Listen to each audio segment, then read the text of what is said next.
drove up, and it was influential, to say the least, because I realized all these other positions that existed in the company. Actually getting in the door, I realized there were other ways to be working at the magazine.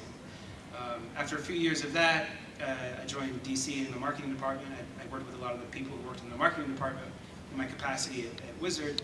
And then I moved over to editorial because that seemed interesting to me. I worked on books like Batman, Superman, Multiversity, Teen Titans. And then DC was leaving to go to Burbank. Wah, wah. So to stay in New York, I talked to some of the people that I knew at Marvel still and jumped over in this capacity I'm in now, which is the talent manager. So that's my story, and everybody has a different origin story. So I wanted to give each of these guys a chance to say their origin story. When did you start drawing? When did you realize you wanted to be an artist? And what did you do to get your first Marvel work? And we can start in the same order. Dylan, if you want to start.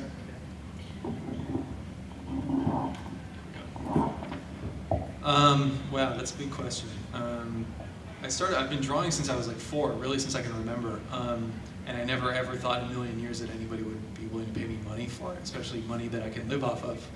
So it's been awesome. But yeah, no, I mean, I was kind of in a similar position as Ricky, like struggling for a while, trying to figure out what it was I wanted to do. I was playing in a band for a number of years, and that actually started to take off. But then as soon as that happened, I was like, no, I need to go back to drawing because that's my first love.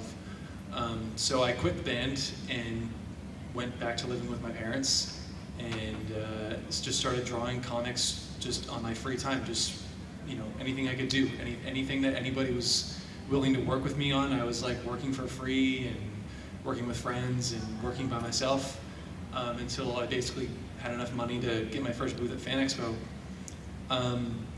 And from there I just started meeting people in the industry. You know, I met Adam Gorham and Paris and Jamal, and we all kind of came up in this group together, which is actually, that's probably the biggest lesson I've learned is like, don't be afraid of making friends, because your friends will take you, it sounds cheesy, but your friends will take you further in your career, especially in comics, that I've learned than you ever would think possible. So, you know, don't be afraid to make friends. And yeah, no, I mean, I went to school on and off for drawing, and I found out I wasn't really into it. And actually, I was in my first year of like this private college for illustration when I got an email from Donnie Cates, who at the time had only done a book called Buzzkill, and he was working on the Paybacks at Dark Horse, and he did the Ghost Fleet with Dark Horse. And like, I'd never heard of him before, but it was clear that, like, you know, from the first email I got from Donnie, that this dude was gonna be like the next big thing. So yeah, he and I started working on a little pitch called Interceptor, which we ended up doing with heavy metal.